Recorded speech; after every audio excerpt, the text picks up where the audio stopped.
नमस्कार, मैं हूं रमेश हांडा। आप देख रहे हैं पंजाब केसरी टीवी। समय हो चला है ट्राई सिटी अपडेट का। सबसे पहले खास खबरें।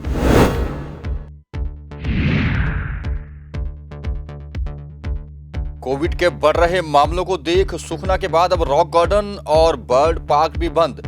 हाईकोर्ट में भी सिर्फ वर्चुअल होगी सुनवाई।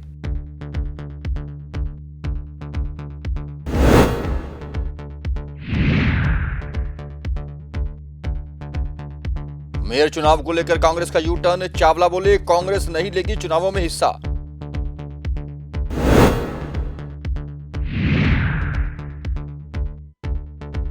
और 15 से 18 साल के बच्चों को वैक्सीनेशन शुरू। 72,000 बच्चे चंडीगढ़ में किए गए हैं लिस्टेड। और अब खबरें विस्तार से। कोरोना के हालात अब नियंत्रण से बाहर हो जा रहे हैं। बार बार चेतावनी के भी लोग नहीं सुधर रहे। भीड़ भाड़ कम नहीं हो रही, लोग मास्क नहीं पहन रहे, सोशल डिस्टेंसिंग की नहीं अपना रहे, जिसका परिणाम है कोविड के लगातार बढ़ते मामले और दहशत। प्रशासन भी अब सख्ती के मूड में दिख रही है। वार रूम मीटिंग दोबारा शुरू कर दी गई है।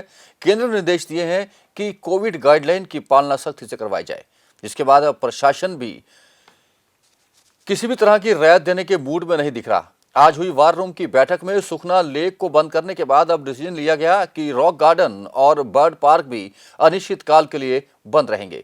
साथ ही साथ पंजाब और हरियाणा हाई कोर्ट की भी आज उच्च स्तरीय एक कमेटी की बैठक हुई, जिसमें यह निर्णय लिया गया कि 5 तारीख से खुल रहे हाई कोर्ट में सिर्फ वर्चुअल सुनवाई भी होगी। यह आदेश 14 जनवरी तक लागू होंगे। आपको बता दें कि 5 जनवरी से हाई कोर्ट खुलने थे, लेकिन अब वहां वर्चुअल सुनवाई ही होगी, यानी कि ऑनलाइन सुनवाई ही हो पाएगी। इसके साथ अब प्रशासन ने साफ कर दिया है कि यदि लोग न सुधरे तो और सख्ती बरती जाएगी। सेक्टर 24 स्थित इंदिरा हॉलीडे होम में कोविड के मरीजों के लिए क्वारंटाइन सेंटर शुरू हो गया है। इसके साथ ही प्रशासन अब और 2 सेंटरों को पुनः चालू करने की बात कर रही है। अब होम आइसोलेशन के लिए भी कड़े नियम बना दिए गए हैं। चंडीगढ़ में कोरोना के मामले नियंत्रण से बाहर होते जा रहे हैं। बीते कल चंडीगढ़ में 96 नए मामले सामने आए हैं, जिसे लेकर प्रशासन ने 2 बड़े फैसले लिए हैं। संभल जाइए, वरना दोबारा से चंडीगढ़ में लॉकडाउन की अवस्था बन सकती है।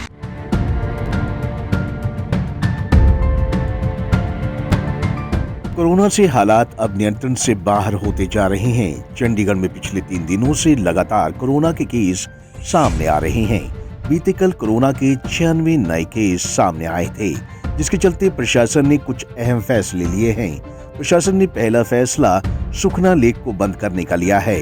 रविवार को छुट्टी के दिन सुखना लेक पर उमड़ी भीड़ को देखते हुए यूटी प्रशासन ने तुरंत प्रभाव से सुखना लेक पर बोटिंग, अम्यूजमेंट पार्क सहित सभी गतिविधियों को बंद कर दिया है। रविवार को लेक पूरी तरह से बंद रहेगी। वहीं लेक सोमवार से शनिवार तक सैर के लिए ही खुलेगी, जिसके लिए प्रशासन की ओर से समय निर्धारित किया गया है, जिसमें सुखना लेक पर सुबह 5 बजे से सुबह 9 बजे तक और शाम को 6 बजे से 8 बजे तक सैर के लिए खोली जाएगी। इसको लेकर पुलिस की ओर से पूरी सख्ती कर दी गई है, जिसमें सुखना लेक के एरिया को बंद कर दिया गया है। रविवार को सुखना लेक पूरी तरह से बंद रहेगी और सोमवार से शनिवार तक सैर करने के लिए सुबह 5 से 9 और शाम को 6 से 8 तक खोली जाएगी। वहीं पुलिस ने भी अपनी कमर कस ली है और चारों तरफ सख्ती दिखाते हुए नाकाबंदी कर दी है। कैमरामैन अमनदीप के साथ कुलदीप, पंजाब केसरी टीवी, चंडीगढ़। सोमवार से 15 से 18 वर्ष के किशोरों के लिए भी कोविड वैक्सीनेशन लगाने का काम शुरू हो गया। चंडीगढ़ में सभी सरकारी अस्पतालों के अलावा कई स्कूलों में भी वैक्सीनेशन कैंप लगाए गए। चंडीगढ़ प्रशासन ने 72,000 बच्चों को टारगेट किया है, जिनको कोवैक्सीन की पहली डोज दी जानी है। प्रशासन ने यह भी स्पष्ट किया कि लोग किसी भ्रम में ना रहें, क्योंकि बच्चों को सिर्फ कोवैक्सीन ही लगेगी और दूसरी डोज 39 सप्ताह या फिर 9 महीने के बाद लगाई जाएगी। 4 जनवरी को भी प्रशासन ने कई स्कूलों में कोविड वैक्सीनेशन कैंप लगाने का निर्णय लिया गया है, जिसमें 15 से 18 वर्ष के बच्चों को और 60 से अधिक उम्र के बुजुर्गों को वैक्सीनेट किया जाएगा। सभी सरकारी अस्पतालों के अलावा government model senior secondary school sector 35, government model senior secondary school sector 8B, government model school sector 35, Shri Guru Gobind Singh school sector 34 और DAV senior secondary school sector 8 के अलावा डीपीएस स्कूल सेक्टर 40 में भी 15 से 18 वर्ष आयु वर्ग के किशोरों को कोवैक्सीन लगाने के कैंप लगाए जाएंगे। देश भर में कोरोना वायरस के बढ़ते मामलों के बीच आज से 15 से 18 साल की आयु के बच्चों का कोविड-19 वैक्सीनेशन शुरू हो गया है। टीकाकरण के लिए रजिस्ट्रेशन की शुरुआत कोविन ऐप पर शनिवार से ही हो गई। इस वैक्सीनेशन प्रोग्राम में बच्चों को कोवैक्सीन का टीका लगाया जा रहा है। इसी कड़ी में चंडीगढ़ के अलग अलग अस्पतालों में, स्कूल्स में और वैक्सीनेशन सेंटर्स में वैक्सीन लगाई जा रही है। आज वैक्सीनेशन का पहला दिन है, लेकिन काफी संख्या में बच्चे और उनके माता पिता वैक्सीनेशन सेंटर्स पर पहुंच रहे हैं। वैक्सीनेशन को लेकर बच्चे बहुत ही उत्साहित भी नजर आ रहे हैं। उन्होंने कहा कि वैक्सीनेशन से ही कोरोना जैसी महामारी से बचा जा सकता है, इसीलिए सभी को वैक्सीन जरूर लगवानी चाहिए। मैं यही बोलूँगी कि लगवा लो, बेटर है। जो रूमर्स फैल रहे हैं अभी, मैं तो नहीं बिलीव करती हूँ। मेरी बेस्ट फ्रेंड जो है वो करती है, बट उसको भी मैं पूरी कोशिश करती हूँ समझाने की कि नहीं, लगवा ले, बेटर है, आगे जाके तुम्हारी ही सेफ्टी है इसमें। सो आई वुड से कि लगवा लो, बेटर है। मैं ये कहना चाहूँगी कि इंडियन गवर्नमेंट का ये बहुत अच्छा फ़ैसला है, क्योंकि बच्चों को जल्द से जल्द लगनी चाहिए ताकि उनकी पढ़ाई और जो इतनी इफ़ेक्ट हुई है उस पर कोई ज़्यादा इफ़ेक्ट और ना आए। और मैं ये कहना चाहूँगी कि बाकी देश के बच्चों को 15+ बच्चों को आके वैक्सीनेट होना चाहिए। वहीं बच्चों के माता पिता अपने बच्चों को वैक्सीन लगवाने के लिए वैक्सीनेशन सेंटर पहुंच रहे हैं। अभिभावकों का कहना है कि वैक्सीनेशन बहुत जरूरी है और वैक्सीन हर बच्चे को जल्द से जल्द लगानी चाहिए, ताकि बच्चों के स्कूल खुलें और वो भी सुरक्षित होकर अपनी शिक्षा ग्रहण कर सकें। किसको वैक्सीन लगी है? बेटी को लगवाना है। कितने साल की बेटी? 15+ हो गई। क्या लोगों को मैसेज देना चाहिए? यही देना चाहता हूँ कि ये जो कोरोना काल आया हुआ है, ये सरकार के द्वारा उठाया गया बहुत बढ़िया कदम है, क्योंकि अभी बच्चे ही वैक्सीनेट नहीं हुए थे और ये जो पहल की है गवर्नमेंट ने सही समय पे की है। हमें धन्यवाद करना चाहता हूँ जो सरकार ये फैसला लिया है। बिल्कुल वेट मत करिए, बिल्कुल डिले मत करिए। Vaccination is life saving and it's important that सब लोग बहुत जल्द से जल्द अपनी सारी वैक्सीनेशन लगवाएं। पढ़ाई भी अब खुलकर हो सकेगी? बिल्कुल हो सकेगी। ऑनलाइन सिर्फ प्रॉपरली टीचिंग नहीं हो पा रही है और स्कूल खुलना, बच्चों का स्कूल जाना बहुत ज़रूरी है। वहीं GMSH 16 के medical superintendent doctor VK Nagpal का कहना है कि बच्चों का आज से वैक्सीनेशन शुरू हो गया है। इसको लेकर रजिस्ट्रेशन की प्रक्रिया रखी गई थी। जो भी बच्चे रजिस्ट्रेशन करवा कर आएंगे उन्हें इसका फायदा पहुंचेगा और उन्हें भीड़ का सामना नहीं करना पड़ेगा। इसीलिए वो सभी बच्चों और उनके अभिभावकों से आग्रह करते हैं कि बच्चों का रजिस्ट्रेशन जरूर करवाएं। उन्होंने बताया कि अभी चंडीगढ़ में आने वाले दिनों तक रजिस्ट्रेशन फुल है। देखिए, आज का वो दिन है जिस दिन के लिए जो किशोर जो है, बच्चे जो हैं, काफ़ी दिनों से इंतज़ार कर रहे थे। और आज चंडीगढ़ में सुबह 9 बजे 15 से 18 वर्ष के बच्चों का वैक्सीनेशन के कार्यक्रम का शुभारंभ हो चुका है। और चंडीगढ़ के जितने भी बड़े हॉस्पिटल्स हैं, सरकारी अस्पताल हैं, PGI सेक्टर 32 का 16, मनी माजरा 45 और 22 में हर जगह वैक्सीनेशन का कार्यक्रम शुरू हो चुका है आज। और सुबह सुबह जो है यहाँ पर हमने आज जो वैक्सीन का यहाँ पे शुरू किया, इसमें ख़ास बात ये रही है कि सुबह से ही बच्चों का वैक्सीन सेंटर पर आना लग गया था इस समय। और काफ़ी हद तक ये है, सभी वैक्सीन सेंटर में इस समय आप जाकर देख सकते हैं बेशक वहाँ पर कि बहुत ज़्यादा बच्चे वहाँ पर टीका लगवाने के लिए उत्सुक हैं और वहाँ पर उनका टीकाकरण का कार्यक्रम चल रहा है। देखिए, ओमिक्रॉन के लिए हमारे अस्पताल में पूरी तैयारियाँ कर ली गई हैं और इसमें हमारे अस्पताल में दवाई की व्यवस्था भी, जो दवाई की अपेक्षित दवाइयाँ थी उसकी व्यवस्था पूर्ण रूप से कर ली गई है। बेड्स की व्यवस्था है। हम इससे लड़ने के लिए पूर्ण रूप से तैयार हैं, बशर्ते हमें जन सहयोग मिले। लोग कोविड के मानकों का पालन करें, लोग मास्क लगाएं और उचित दूरी का पालन करें। आपको बता दें, 15 से 18 साल की आयु वाले सभी बच्चे ऑनलाइन माध्यम से कोविन की मौजूदा अकाउंट या नए नंबर के जरिए नया अकाउंट बनाकर खुद का रजिस्ट्रेशन करवा सकते हैं। सभी छात्र वैक्सीनेशन के लिए पोर्टल पर अपने स्टूडेंट आइडेंटिटी कार्ड का इस्तेमाल कर रजिस्ट्रेशन करवा सकते हैं। ये सुविधा सभी पात्र नागरिकों के लिए उपलब्ध होगी।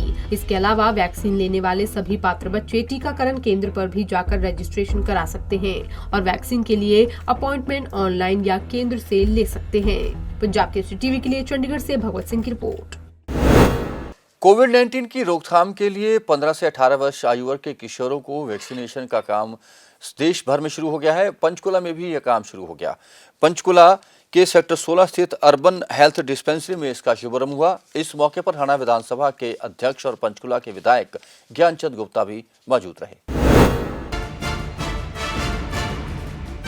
बच्चों को कोरोना से बचाने के लिए आज से 15 साल से 18 साल तक के बच्चों का वैक्सीनेशन अभियान शुरू हो गया है। इसी कड़ी में पंचकुला के सेक्टर 16 अर्बन हेल्थ डिस्पेंसरी में इसका शुभारंभ हरियाणा विधानसभा के अध्यक्ष ज्ञानचंद गुप्ता और अंबाला लोकसभा से सांसद रतनलाल कटारिया की तरफ से किया गया। इस मौके पर 15 साल से 18 साल के बीच बच्चों को वैक्सीन लगाई और बच्चे अपने वैक्सीनेशन को लेकर काफी उत्साहित नजर आए। इस अभियान के तहत आज बच्चों को वैक्सीन की पहली डोज दी जा रही है। इस मौके पर हरियाणा के विधानसभा अध्यक्ष ज्ञानचंद गुप्ता ने कहा कि बच्चे भारी संख्या में वैक्सीनेशन करवाने के लिए पहुंच रहे हैं। ज्ञानचंद गुप्ता ने लोगों से कोरोना की गाइडलाइंस की पालना करने की अपील की। आज पंचकुला में 15 वर्ष से 18 वर्ष के जो युवा हैं उनकी वैक्सीनेशन का कार्यक्रम पंचकुला के जो सेक्टर 16 की अपना CHC है, अर्बन हेल्थ सेंटर है, यहाँ पर आदरणीय कटारिया जी के साथ मिलकर के हमने आज उसकी शुरुआत की है। और मुझे इस बात की खुशी है कि काफ़ी बड़ी संख्या में युवा अभी लगभग 1 घंटे के अंदर 80 या 90 युवा जो है वो यहाँ अपना वैक्सीनेशन करवाने के लिए पहुँच चुके हैं। कोरोना अभी गया नहीं, फिर से आज ऐसा लग रहा है कि कोरोना की तीसरी लहर फिर दस्तक दे रही है। इसलिए सरकार ने गाइडलाइंस जारी की हैं, प्रोटोकॉल्स जारी किए हैं।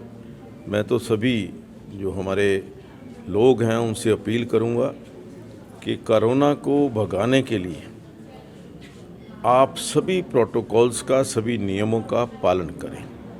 जो भी गाइडलाइंस सरकार की तरफ से आती हैं उन गाइडलाइंस को आप ज़रूर पर ज़रूर पालन करें। वहीं इस मौके पर अंबाला लोकसभा से सांसद रतनलाल कटारिया ने कहा कि वैक्सीनेशन के मामले में भारत ने कई देशों को पीछे छोड़ दिया है।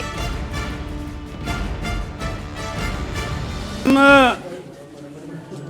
धन्यवाद करना चाहेंगे भारत के प्रधानमंत्री नरेंद्र मोदी जी का, हरियाणा के मुख्यमंत्री श्रीमान मनोहर लाल जी का, के जिनके मार्गदर्शन में आज 15 से 18 वर्ष के बच्चों के लिए ये वैक्सीनेशन का कार्यक्रम शुरू हुआ। और मैं ये कहना चाहूँगा कि वैक्सीनेशन के मामले में भारत ने दुनिया के विकसित राष्ट्रों को भी पीछे छोड़ दिया है। और अभी हम 1 हफ्ते के अंदर अंदर 150 करोड़ लोगों का वैक्सीनेशन करने वाले हैं और 143-144 करोड़ से भी ऊपर शायद हमारा वैक्सीनेशन का कार्यक्रम पहुंच गया है। आज मैंने अपने लोकसभा के तीनों जिलों में ये कार्यक्रम रखे हैं। इसके बाद अंबाला है, फिर यमुनानगर है और आज हमारे बहुत ही लोकप्रिय स्पीकर, पंचकुला की आन बान शान ज्ञानचंद गुप्ता जी भी हमारे इस बीच में हमारा मार्गदर्शन करने के लिए हैं। ये भी दिन रात पंचकुला के चहुमुखी विकास के लिए कार्य कर रहे हैं और वो आपको सारे उसमें दिखाई पड़ ही रहा है। आपको बता दें, देश में कोरोना वायरस के बढ़ते मामलों के बीच आज से 15 से 18 साल की आयु के बच्चों का कोविड वैक्सीनेशन शुरू हो गया है। टीकाकरण के लिए रजिस्ट्रेशन की शुरुआत कोविन ऐप पर शनिवार से ही शुरू हो गई थी। इस वैक्सीनेशन प्रोग्राम में बच्चों को कोवैक्सीन का टीका लगाया जा रहा है। पंजाब केसरी टीवी के लिए ब्यूरो रिपोर्ट। रविवार को कांग्रेस के पूर्व पार्षद देवेंद्र सिंह बबला अपनी पत्नी और नवनिर्वाचन पार्षद हरप्रीत कौर बबला के साथ भाजपा में शामिल हो गए थे। भाजपा में शामिल होने के बाद देवेंद्र बबला ने कांग्रेस पर और कांग्रेस अध्यक्ष सुभाष चावला पर संगीन आरोप लगाए थे। इस पर जवाब देते हुए सुभाष चावला ने कहा कि यह सब झूठ है। अगर यह साबित हो जाए तो वे राजनीति से संन्यास ले लेंगे। सुभाष चावला ने आज यू टर्न लिया और स्पष्ट कर दिया कि अब तक जो पार्टी ने निर्णय लिया गया है उसमें ये साफ है कि कांग्रेस आने वाले मेयर चुनावों में भाग नहीं लेगी, यानी कि अब सीधा मुकाबला आम आदमी पार्टी और भाजपा के बीच होगा, जिनके पास 14 पार्षदों का दल शामिल है। अब देखना ये होगा कि कांग्रेस किस मोड में जाती है और एक पार्षद जो कि शिरोमणि अकाली दल का है वे किस पाले में वोट डालता है। बबला जी की वाइफ को भी टिकट दी है हमने, तो वो परिवारवाद नहीं है? वो तो पॉलिटिक्स में नहीं थी, वो तो उनको भी तो टिकट दी गई है कांग्रेस पार्टी ने। अगर वो परिवारवाद नहीं है तो फिर कांग्रेस में भी नहीं है, अगर वो है तो कांग्रेस में भी है। और जहाँ तक पैसे की सवाल है, अगर कोई आदमी ये कहता है कि मेरे से पैसे लेके मुझे टिकट दी गई है तो वो सामने आके कहे, हम तो राजनीति से संन्यास लेने के लिए भी तैयार है। अगर कोई ऐसा कोई आरोप पार्षद लगाता है बबला जी की वाइफ को टिकट दी है, क्या उनसे पैसे लिए गए हैं? अब जो मर्जी कहें जी, जीतने के बाद हर आदमी की हर बात सच्ची लगने लग जाती है। अगर उनका ब्रांड था तो वो टिकट ना लेते, आजाद लड़ लेते, तो फिर पता लग जाता उनका अपना ब्रांड है या कांग्रेस से जीते हैं। अब वो जीतने के बाद कुछ भी कही जाए, उनका क्या हर बात का जवाब क्या दें हम? ये तो वार्ड के लोग तय करेंगे आने वाले समय में। इसमें मैं ये तो मुझे भी मालूम है, आपको भी मालूम है, जनता को भी मालूम है क्या लोगों ने इनका जाना पसंद किया है नहीं किया, ये वो लोग तय करेंगे जिन्होंने इनको वोट डाला है। कांग्रेस पार्टी का फैसला है कि हमने दोनों पार्टियों को किसी को भी कोई समर्थन नहीं देना, हम दोनों से बराबर दूरी बना के रखेंगे। दोनों पार्टियों से हम आइडियोलॉजिकल हमारी दूरी है। और हाँ, इतना है जरूर कि अगर वो हमारे किसी कांग्रेस पार्टी के मेयर के तो उनका वेलकम। नहीं, बिल्कुल भी नहीं समर्थन। हम तो वोट डालने ही शायद ना जाएं। जब तो हमारा ये फैसला है कि हमने किसी पार्टी को वोट नहीं डालनी। देखिए, ये अब पता नहीं वो किस विश्वास के साथ क्यों कह रहे हैं। मेरे हिसाब से तो दोनों पार्टियों के पास स्पष्ट बहुमत नहीं है, दोनों के पास 14 है और किसी को एक ज्यादा वोट चाहिए। अब आपस में फैसला कर लें बहुमत किसके पास है, कौन मेयर बनाएगा। कांग्रेस का स्पष्ट फैसला है कि हम किसी भी पार्टी के इसमें वोटिंग नहीं करेंगे। दिनदर बावला ने भाजपा ज्वाइन कर ली है और उन्होंने आम आदमी पार्टी पर भी ये आरोप लगाए थे कि उन्हें खरीदने की कोशिश आम आदमी पार्टी ने की थी, लेकिन आम आदमी पार्टी ने इसका कड़ा विरोध किया है। पार्टी के चंडीगढ़ के प्रभारी ने कहा है कि अगर देवेंद्र सिंह बावला सच बोल रहे हैं तो वे पब्लिकली सामने आएं और उनके सामने बात करें। उन्होंने कहा कि उनके घर में सीसीटीवी कैमरे भी लगे हुए हैं और वे चेक कर लें कि उनके घर कौन आया था और खाने में किसने क्या क्या खाया। नहीं, उनको फिर बताना चाहिए ना कि कौन आया था और कितनी गड्डियां थी, कौन से अटैची का कलर कौन सा था, 500 के नोट थे या 2000 के नोट थे या 100 के नोट थे, कितना वजन था, कौन सी गाड़ी में आए थे और कितने पैसे लाए थे। उनको बताना चाहिए ना। फिर अगर वो सच्चे हैं तो उनको बताना चाहिए। हाँ, तो डिनर खाते उन्होंने क्या खाया, मुर्गा खाया या मछली खाई, क्या खाया, उनको बताना चाहिए। उसके घर में कैमरे भी लगे होंगे तो कैमरे में फोटो भेजनी चाहिए उनको। मैं इन चीजों में विश्वास नहीं रखता, सारा चंडीगढ़ जानता है। मैं खरीद फरोख्त में बिल्कुल भी विश्वास नहीं रखता। ठीक है, कोई वैसे लोग जाते रहे हो इधर उधर के जिनका कोई बेस नहीं है, उसके लिए मैं कुछ कह नहीं सकता। वो बिना मतलब के चंडीगढ़ में अफवाहें फैलाई जा रहे हैं कि हमारे ये बंदे बिक गए, ये खरीद लिए। ना मैं खरीदने में विश्वास रखता हूँ, ना मैं बेचने में विश्वास रखता हूँ। और आपने मेरी इंटरव्यू भी देखी होगी अभी 2-3 चैनलों के साथ। मैंने यही कहा कि चंडीगढ़ में मैं तो ओपनली बोल रहा हूँ कि कांग्रेस आम आदमी पार्टी को सपोर्ट करे और आम आदमी पार्टी का मेयर बनाने में हेल्प करे। हमारे सिर्फ जो काउंसलर हैं उनको कुछ ट्रेनिंग के लिए हम क्योंकि हम सारा प्रोफेशनल तरीके से काम करते हैं। पहले भी आपने इलेक्शन में देखा होगा, सारा काम हम प्रोफेशनल तरीके से करते हैं। तो हम अपने काउंसलर्स को अच्छे लीडर बनाना चाहते हैं ताकि वो चंडीगढ़ का पूरा अच्छे से ध्यान रख सके। तो इसलिए थोड़ा जो ट्रेनिंग का है वो करवा रहे हैं, एक प्रोफेशनल ट्रेनिंग। हम तो यही कहेंगे मेयर आम आदमी पार्टी का होगा। देखो, अगर वो खरीद फरोख्त करके लोगों को तोड़ते हैं उस पर तो मैं कुछ नहीं कह सकता। अगर ईमानदार राजनीति में चल रहे तो आम आदमी पार्टी का मेयर ही होगा।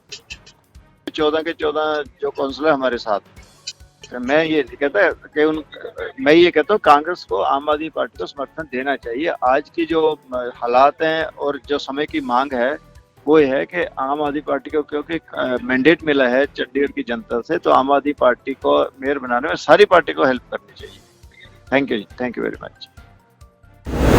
एक कॉलेज में महिला शिक्षक रेणु बाला ने आरोप लगाया है कि उन्होंने घरेलू हिंसा की शिकायत पुलिस को की थी, लेकिन पुलिस ने उल्टा उनके साथ ही मारपीट की। यह आरोप उन्होंने यहां पत्रकार सम्मेलन के दौरान लगाए। उन्होंने कहा कि अपने साथ हुई प्रताड़ना की शिकायत उन्होंने पुलिस को दी थी, लेकिन दहेज व घरेलू हिंसा की शिकायत दर्ज करवाने के बाद उन पर ही पुलिस ने हमला कर दिया और उनके साथ मारपीट की। रेणु बाला का समर्थन करने के लिए यूनिवर्सिटी के सीनेटर और कई और लोग भी सामने आए हैं। चंडीगढ़ पुलिस का नारा है वी केयर फॉर यू, लेकिन जमीनी स्तर पर यह नारा कितना सच है वो सिर्फ शहर के नागरिक ही जानते हैं।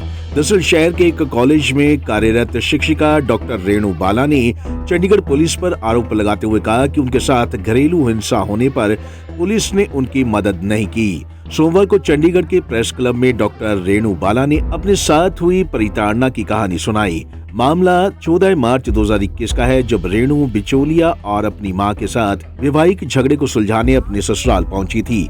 वहां उनके साथ बेरहमी से मारपीट की गई। रेणु ने बताया कि उनके ससुर चंडीगढ़ पुलिस में एएसआई पद पर तैनात हैं और उन्होंने अपनी कुर्सी का फायदा उठाया, जिसके चलते पुलिस ने रेणु की कोई मदद नहीं की। मेरे पुलिस डिपार्टमेंट में कोई सुनवाई नहीं हो रही क्योंकि मेरे ससुर चंडीगढ़ पुलिस में एएसआई हैं, बहुत रसूखदार हैं, उनके बहुत लिंक्स हैं, तो मेरी कोई सुनवाई नहीं हो रही है पुलिस डिपार्टमेंट में। किस बात की सुनवाई नहीं हो रही आपकी? आज मेरा जो था वो डोमेस्टिक वायलेंस का केस था। मेरे जो इन लॉज कर रहे थे मेरे साथ, बट उसको मतलब मेरे साथ ही सॉल्व करके मुझे ही उस उल्टे केस में फंसा दिया गया मेरी हेल्पलाइन कॉल पे। और उसके बाद इसकी फिर इन्वेस्टिगेशन के लिए हुआ, मतलब कोर्ट ने, डिस्ट्रिक्ट कोर्ट ने ऑर्डर किया कि पुलिस वालों पे एक्शन लो, पर कोई भी एक्शन नहीं हुआ है 15 मार्च से। उसके बाद नेशनल कमीशन वुमेन ने भी 6 रिमाइंडर भेजे पुलिस को, एंड ह्यूमन राइट ने भी बोला कि ये मानवाधिकार का उल्लंघन है किसी लड़की के साथ ऐसा होना, पर उसके बावजूद भी कोई सुनवाई नहीं हो रही है। प्राइम मिनिस्टर ऑफिस ने भी भेजा, सब जगह से आ चुका है, पर कोई मुझे ना तो मिलने देता है। आप क्या करती हैं? सर मैं फिज़िक्स की प्रोफेसर हूँ MCM DAV कॉलेज में। आपके ससुर? सर वो ASI हैं चंडीगढ़ पुलिस में, सेक्टर 22 वाली चौकी में। क्या नाम क्या होगा? सर सुनील कुमार। और आपके हस्बैंड का नाम? अमनदीप। वो क्या करते हैं? सर वो प्राइवेट जॉब करते हैं। हाँ जी। पीड़ित रेणु बाला के आरोपों पर उनके पति की प्रतिक्रिया सामने आई है। उन्होंने अपना पक्ष रखते हुए सभी आरोपों को निराधार बताया। आगे उन्होंने क्या कहा आप खुद ही सुनिए। देखिए, उस दिन जो भी हुआ था ऐसा कुछ नहीं हुआ। पहली बात तो क्योंकि 161 के बयान मेरे सारे पड़ोसियों के, मेरे रिश्तेदारों के, और जो उनके साथ महिला आई हुई थी वो थी वहाँ। कहाँ रहते हैं आप? मैं 29 सेक्टर में रहता हूँ। क्या करते हैं आप काम? मैं एक्चुअली HDFC लिमिटेड में जॉब करता था। मैंने पंजाब यूनिवर्सिटी से MBA की है, but due to all this reasons मेरी कंपनी ने मुझे रिज़ाइन डालने के लिए बोला, और सिंस देन 2021 मेरे पास जॉब नहीं है। लॉकडाउन की वजह से सिचुएशन ही कुछ ऐसी क्रिएट हो गई थी कि जॉब मिलना थोड़ा मुश्किल हो गया था मेरे लिए। तो आपके ऊपर भी हैं आरोप और आपके पिताजी के ऊपर भी आरोप लगे हैं इन्होंने कि वो पुलिस में है, पुलिस का नाजायज फ़ायदा उठा रहे हैं। इसके फादर भी चंडीगढ़ पुलिस में ही थे, इसका भाई भी चंडीगढ़ पुलिस में है। ये खुद सरकारी मुलाजिम। इसके फादर का नाम क्या है? इसके फादर का नाम जी श्री सुरेश कुमार था। इसके भाई का नाम क्या है? इसके भाई का नाम संदीप है। किस रैंक पे है वो कांस्टेबल है जी। किस थाने में? वो अभी अंडर ट्रेनिंग है सर। तो इन्होंने क्या किया है, ये सब कुछ प्री प्लान चल रहा है। ये पुलिस के खिलाफ गुमराह करने की कोशिश की जा रही है ताकि पुलिस अपना कोई काम ढंग से ना कर सके। तस्वीरें भी दिखाई हैं कुछ? तस्वीरें जो उन्होंने दिखाई हैं सर, उनकी जब ये 14 मार्च को उनके खिलाफ FIR हुई है, उसके बाद उनको नेक्स्ट डे ही जज के सामने पेश किया गया है। अगर उस दिन उनके मुंह पे या आंखों पे ऐसी सब चीज़ें चोट होती तो आई थिंक जज को वो प्रोमिनेंट चीज़ दिखती और वो उसी टाइम फैसला सुनाने की कोशिश करते कि अगर इसके साथ ऐसा हुआ है लड़की के साथ तो सेकंड पार्टी के लिए भी केस दर्ज होगा, बट ऐसा कुछ नहीं हुआ। फोटोएं दिखाई हैं कि आपने उसको मारा है काफ़ी। सर ये जो फ़ोटोज़ हैं, ये जब वो अपनी ज़मानत करवाने के बाद घर गई है, या तो उसके रिश्तेदारों ने या उसके भाइयों ने या कुछ भी हो सकता है, उसने ये चोटें अपने आप को खुद दी हैं। बहरहाल दोनों ही पक्ष एक दूसरे पर आरोप लगा रहे हैं। इस मामले में दोषी कौन है फिलहाल कुछ कहा नहीं जा सकता। पंजाब केसरी टीवी के लिए कुलदीप कुमार की रिपोर्ट। पंजाब में गैर कानूनी गतिविधियों को रोकने के लिए सरकार की मदद करना पातड़ा पटियाला के अशोक कुमार को महंगा साबित हो गया। अभी तक तो वह अस्पतालों में गैर कानूनी तरीके से जन्म से पहले लिंग की जांच करने वालों के खिलाफ शिकायत कर उन पर कार्रवाई करवाते थे, लेकिन अब अशोक कुमार के खिलाफ ही सोमवार को NDPS की धारा के तहत मामला दर्ज कर दिया गया। उन्होंने प्रेस क्लब में बुलाए एक पत्रकार सम्मेलन में आरोप लगाया कि उन्हें इस केस में झूठा फंसाया गया है। उन्होंने आरोप लगाए कि speed network agency PNDT act के तहत छापेमारी किया करती थी, जिन्हें वही सूचना दिया करते थे, लेकिन उन्होंने उनसे नाता तोड़ लिया। नाता तोड़ने के बाद कंपनी के मालिक रमेश दत्त ने बदले की भावना से पुलिस के साथ मिलकर उन पर कार्रवाई करवाई है। उन्होंने कहा कि मामले की तह से जांच होनी चाहिए और जांच के बाद दोषियों पर कार्रवाई जरूर होनी चाहिए। पंजाब में गैर कानूनी गतिविधि को रोकने के लिए सरकार की मदद करना पटियाला के अशोक कुमार को काफी महंगा साबित हुआ। अभी तक तो वह अस्पताल में गैर कानूनी तरीके से जन्म से पहले लिंग की जांच कराने वालों के खिलाफ कार्रवाई करवाता था, लेकिन अब खुद उस पर पुलिस ने नशा तस्करी का केस दर्ज कर लिया है। अशोक कुमार ने सोमवार को पत्रकार वार्ता के दौरान कहा कि उसे पुलिस ने झूठे केस में फंसाया है और इस मामले में उन्होंने जाँच की मांग की है। कोर्ट का स्टेटस है भी चलान पेश हो गया पर चार्ज फ्रेम नहीं होया और ਜਿਹੜੇ ਜੱਜ ਸਾਹਿਬ ਨੇ ਉੱਥੇ ਪਰਮਿੰਦਰਜੀਤ ਕੌਰ ਜੀ ਬਹੁਤ ਇਮਾਨਦਾਰ ਜੱਜ ਨੇ ਪਟਿਆਲੇ ਐਡੀਸ਼ਨਲ ਸੈਸ਼ਨ ਜੱਜ ਨੇ। ਮੈਨੂੰ ਪੂਰੀ ਉਮੀਦ ਹੈ ਵੀ ਉਹਨਾਂ ਤੋਂ ਮੈਨੂੰ ਇਨਸਾਫ ਮਿਲੂਗਾ, ਪਰ ਮੈਂ ਨਜਾਇਜ਼ 16 ਮਹੀਨੇ ਝੂਠੀ ਜੇਲ੍ਹ ਕੱਟੀ ਹੈ। ਮੈਂ ਸੋਚਦਾ ਵੀ ਮੇਰੇ ਪਹਿਲਾਂ ਵੀ ਲੱਖਾਂ ਰੁਪਏ ਲੱਗ ਗਏ ਨੇ ਇਹਦੇ 'ਚ। ਲੱਖਾਂ ਰੁਪਏ ਜਿਹੜੇ ਨੇ ਮੇਰੇ ਕੋਲੋਂ ਰਮੇਸ਼ ਦੱਤ 25 ਲੱਖ ਰੁਪਈਆ ਮੰਗਦਾ ਸੀ, ਕਹਿੰਦਾ ਮੈਂ ਤੇਰਾ ਮੌਕੇ 'ਤੇ ਨਿਬੇੜ ਦਿੰਦਾ। ਮੈਂ ਕਿਹਾ ਮੈਂ ਕੀਤਾ ਹੀ ਨਹੀਂ ਕੁਛ, ਤੇ ਮੈਨੂੰ ਕਿਉਂ ਨਿਬੇੜੇਗਾ ਤੂੰ? ਮੈਨੂੰ ਕਹਿੰਦਾ ਤੂੰ ਮੇਰੇ ਤੋਂ ਪਹਿਲਾਂ ਪੈਸੇ ਕਿਉਂ ਮੰਗੇ? ਮੈਂ ਕਿਹਾ ਮੈਂ ਇਨਫੋਰਮਰ ਹਾਂ, ਮੈਨੂੰ ਪੈਸੇ ਦੇ। ਮੇਰੇ ਕੋਲੋਂ ਆ ਕੁੜੀਆਂ ਪੈਸੇ ਮੰਗਦੀਆਂ ਨੇ ਜਿਨ੍ਹਾਂ ਨੂੰ ਮੈਂ ਲੈ ਕੇ ਗਿਆ। ਤਰਨ ਤਾਰਨ ਦੇ ਵਿੱਚ ਇੱਕ ਰੇਡ ਕੀਤੀ ਸੀ ਪੰਜਾਬ ਅਲਟਰਾਸਾਊਂਡ ਤੇ, ਉਸ ਡਾਕਟਰ ਨੇ ਅਲਟਰਾਸਾਊਂਡ ਨਹੀਂ ਸੀ ਕੀਤਾ। ਇਹਨੇ ਝੂਠਾ ਫਸਾ ਕੇ ਉੱਤੋਂ ਪੈਸੇ ਲੈ ਕੇ ਤੇ ਉਹਨੂੰ ਨਜਾਇਜ਼ ਅੰਦਰ ਦੇ ਕੇ ਬਾਅਦ ਦੇ ਵਿੱਚ ਮੈਂ ਉਹਨੂੰ ਬਲੈਕਮੇਲ ਕਰਦਾ ਰਿਹਾ। ਮੈਨੂੰ 1 ਲੱਖ ਰੁਪਈਆ ਮੇਰੇ ਖਾਤੇ ਦੇ ਵਿੱਚ ਉਹਨੇ ਭੇਜਿਆ ਹੋਇਆ। ਮੈਂ ਉਹਨੂੰ ਕਿਹਾ ਮੈਂ 1 ਲੱਖ ਰੁਪਈਆ ਨਹੀਂ ਲੈਣਾ, ਮੈਂ ਇਹੋ ਜਿਹੇ ਪੈਸੇ ਨਹੀਂ ਲੈਣੇ ਬਿਲਕੁਲ। ਮੈਂ ਉਹਦਾ 1 ਲੱਖ ਰੁਪਈਆ ਵਾਪਸ ਕਰਕੇ ਆਇਆ ਉਹਦੇ ਜਾ ਕੇ, ਤੇ ਸਾਰੇ ਸਿਵਲ ਸਰਜਨਾਂ ਨੂੰ ਪੰਜਾਬ ਦਿਆਂ ਨੂੰ ਮੈਸੇਜ ਕਨਵੇ ਕੀਤਾ ਸੀ ਵੀ ਇਹ ਸਪੀਡ ਨੈਟਵਰਕ ਝੂਠੀ ਹੈ, ਬਿਲਕੁਲ ਫਰਾਡ ਹੈ। ਇਹ ਮੰਤਰੀ ਨੇ ਬਣਾਈ ਹੋਈ ਹੈ, ਬਲਵੀਰ ਸਿੱਧੂ ਨੇ ਰਲ ਕੇ ਉਹਨਾਂ ਨਾਲ ਇਹ ਠੱਗੀ ਮਾਰਦੇ ਨੇ। ਇਹ ਬਿਲਕੁਲ ਠੱਗੀ ਦਾ ਧੰਦਾ ਹੈ ਔਰ ਇਹਨਾਂ ਨੂੰ ਜਿੰਨੀ ਵੀ ਜਲਦੀ ਹੋ ਸਕਦਾ ਹੈ ਇਹਨੂੰ ਬੰਦ ਕਰਵਾਇਆ ਜਾਏ। ਔਰ ਸਪੀਡ ਨੈਟਵਰਕ ਦਾ ਜਿਹੜਾ ਇਹ ਰਮੇਸ਼ ਦੱਤ ਹੈ, ਇਹਨੇ ਘੱਟੋ ਘੱਟ ਵੀ 7 ਕਰੋੜ ਰੁਪਈਆ ਇਹਨੇ ਰੇੜਾਂ ਦੇ ਵਿੱਚ ਲਿਆ, ਨਾਲੇ ਡਾਕਟਰਾਂ ਤੋਂ ਪੈਸੇ ਲੈ ਗਿਆ। ਔਰ ਜਿਹੜੇ ਵੀ ਕੇਸ ਇਹਨੇ ਦਰਜ ਕਰਾਏ ਨੇ, ਕੋਈ ਵੀ ਕੋਰਟ 'ਚ ਕੇਸ ਨਹੀਂ ਚੱਲਦਾ।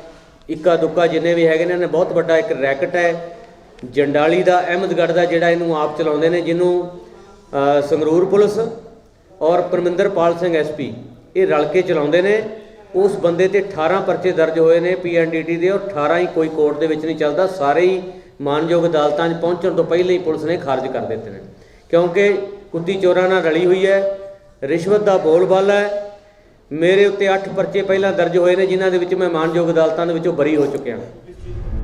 अशोक ने बताया कि स्पीड नेटवर्क एजेंसी की ओर से पंजाब में कई और स्थानों पर अल्ट्रासाउंड सेंटरों पर छापेमारी करके नाजायज लाखों रुपए बटोर लिए गए हैं। कंपनी की इस झूठी कार्रवाई के तहत अशोक को 16 महीने की नाजायज जेल भी काटनी पड़ी। अशोक ने गुजारिश की है कि इस मामले की इंडिपेंडेंट एजेंसी द्वारा जांच करवाई जाए, ताकि PNDT एक्ट के तहत कैसे रमेश दत्त गोरख धंधे से करोड़ों की धांधली कर रहा है उसकी जाँच हो और अशोक पर हुआ नाजायज पर्चा खारिज करके उसे न्याय दिलाया जाए। पंजाब के SUTV के लिए कुलदीप कुमार की रिपोर्ट।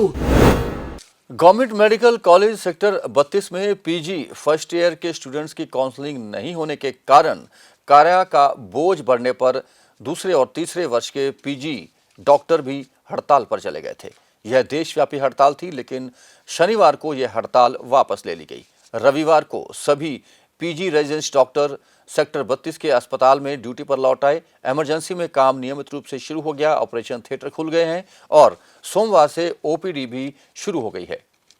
इन PG डॉक्टरों का कहना था कि फर्स्ट ईयर के छात्रों की काउंसलिंग नहीं हो रही, जिसके कारण उन पर काम का बोझ बढ़ गया है।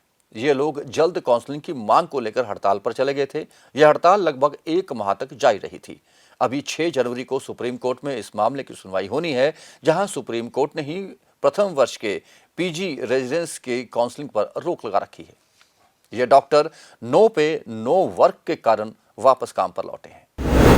और अब कोरोना अपडेट। कोरोना के लगातार ट्राई सिटी में मरीज बढ़ते जा रहे हैं। मोहाली में आज 30 नए मामले आए, जहां अब एक्टिव मरीजों की संख्या 190 हो गई है। वहीं पंचकुला में आज फिर 47 नए मरीज आए, जहां एक्टिव मरीज 162 हो गए हैं। चंडीगढ़ में अभी तक का आंकड़ा रिलीज नहीं हुआ था, लेकिन बताया जा रहा है कि आज फिर 70 से अधिक पेशेंट चंडीगढ़ में आए हैं और एक्टिव मरीजों की संख्या 300 के आसपास पहुंच गई है। क्वारंटाइन सेंटर खोल दिए गए हैं और कई नए क्वारंटाइन सेंटर जो कि बंद पड़े थे उन्हें भी खोलने की तैयारी की जा रही है। आपसे निवेदन है कि आप कोविड गाइडलाइन की पालना जरूर करें, मास्क पहनकर रखें, सोशल डिस्टेंसिंग अपनाएं और कोशिश करें कि आप भी इस बीमारी से बचें और दूसरों को भी बचाएं। और अब अंत में मौसम की जानकारी। ट्राई सिटी में सोमवार को अधिकतम तापमान 22 डिग्री सेल्सियस और न्यूनतम तापमान 5.5 डिग्री सेल्सियस रिकॉर्ड किया गया। आने वाले 24 घंटों में अनुमान है कि मौसम में कोई खास बदलाव नहीं आएगा, लेकिन रात के तापमान में कुछ गिरावट आ सकती है। ट्राई सिटी अपडेट में अब तक के लिए इतना ही। देश और विदेश की हर खबर और अपने आसपास हो रही हर घटनाओं की जानकारी के लिए आप बने रहे पंजाब केसरी टीवी के साथ। हम फिर लौटेंगे ट्राई सिटी अपडेट लेकर। तब तक के लिए दीजिए इजाजत। नमस्कार।